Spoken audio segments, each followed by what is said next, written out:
Hello বন্ধুরা, আমি Sudip and welcome to filmy ডিটেক। এখন কথা বলবো নতুন মালায়ালাম সিনেমা নারী ভিড়টা নিয়ে। যে সিনেমাটা কেমন লাগলো এইসব বিষয়ে থাকবে আলোচনা।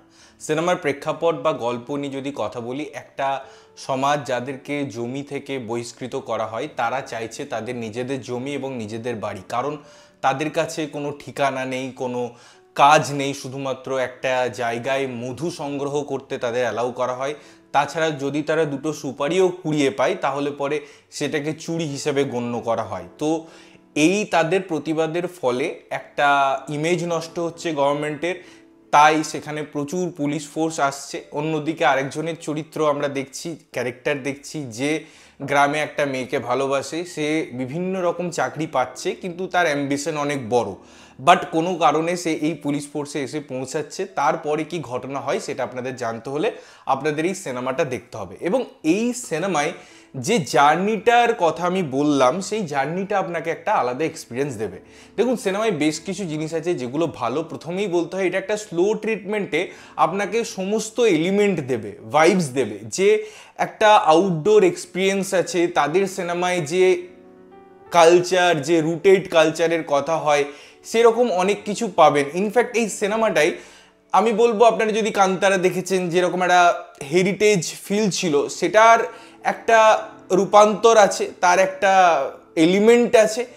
সেটা কোথাও গিয়ে একটা পরে কাজ করার জন্য উদ্বুদ্ধ করে সেই পুলিশ ইন্সপেক্টরকে।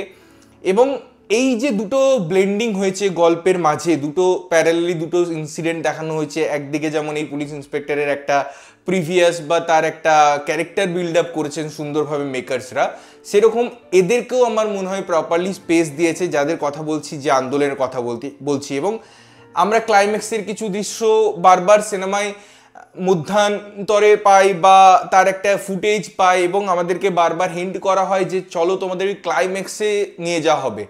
এই ঘটনাগুলো দেখানোর পরেও আপনি যখন ক্লাইম্যাক্সটা দেখবেন, আপনার কোথাও গিয়ে মনে হবে না যে আমি কিছু ইনসিডেন্ট আগে দেখেছিলাম, বিকজ এটা আপনাকে জালিয়ানওয়ালাবাগের একটা ইনসিডেন্টের কথা মনে পড়াতে পারে, বা যে নৃশংসতা, যেভাবে এই পুরো ক্লাইম্যাক্সটাকে ডিজাইন করা হয়েছে, যে ব্রুটালিটি আছে, যে একটা কঠিন বাস্তব আছে, সেটা অপূর্ব। এবং অপূর্ব এটা আমি কোনভাবে বলছি সেটা আপনারা সিনেমাটা দেখতে পারেন।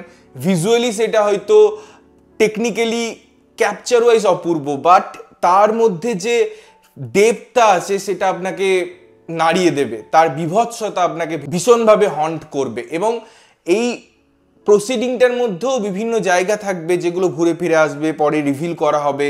তো সেই জায়গাগুলো সিনেমার মধ্যে ভালো। সিনেমাটার ওয়েল স্ক্রিন প্লে ডিজাইন হয়েছে। তার পরদে পরদে যে গানগুলো আছে, বোঝাই যাচ্ছে যেহেতু মালায়ালাম, তার একটা হিন্দি সংস্করণের গান আপনি যখন দেখবেন, ওয়ার্ডিংসের ক্ষেত্রে বা গানটার ইম্প্যাক্টের ক্ষেত্রে হয়তো আপনার কাছে সেই জায়গাটা না পৌঁছালেও তার ব্যাকগ্রাউন্ড মিউজিক, তার অন্যান্য ডিপার্টমেন্ট আপনাকে দারুণভাবে সেই জায়গার সাথে জুড়ে রাখবে। অবশ্যই সিনেমাটোগ্রাফি খুব সুন্দর, লোকেশন এবং ভ্যারিয়েশনস, তার জঙ্গল, ওই রকম কেরালার এক্সপ্লোজার, আমার মনে হয় সেই জায়গাগুলো দারুণভাবে উঠে আসে এবং সিনিক বিউটি দেয়।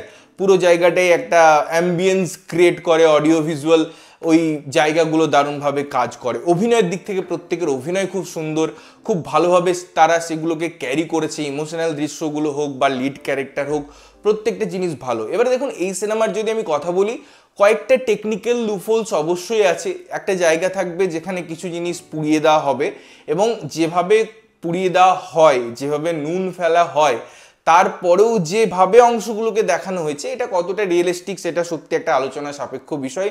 ইনফ্যাক্ট আরও অনেক জায়গা আছে যেগুলোকে আরও টেকনিক্যালি স্ট্রং করা যেতে পারতো।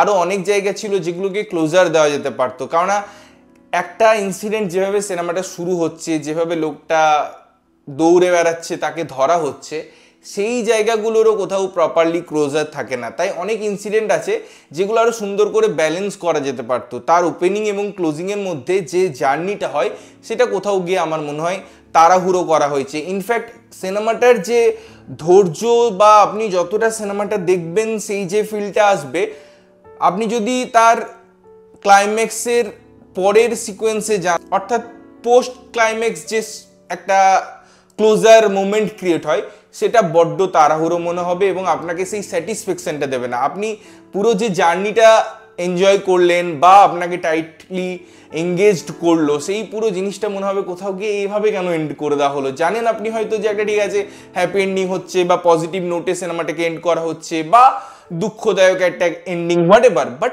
তার প্রসেসটা আমার মনে হয় একটু স্লো হওয়া উচিত ছিল। আদারওয়াইজ সিনেমাটা আমার মনে হয় খুব ভালো সিনেমা এবং আমার মনে হয় প্রত্যেকের দেখা উচিত। আপনারা যদি অলরেডি দেখে নিয়েছেন তো জানাবেন কেমন লেগেছে, না দেখে থাকলে দেখতে পারেন এবং দেখে এসে জানাতে পারেন যে কেমন লাগলো। ততক্ষণের জন্য ভালো থাকবেন, সুস্থ থাকবেন এবং সবসময় ভালো জিনিস দেখবেন। চ্যানেল যদি প্রথমবার দেখছেন লাইক কমেন্ট শেয়ার করতে হবে, সাবস্ক্রাইব করতে হবে যাতে প্রত্যেক নোটিফিকেশন আপনার কাছে পৌঁছায়। দেখা হচ্ছে অন্য কোনো ভিডিওতে, ততক্ষণের জন্য টাটা।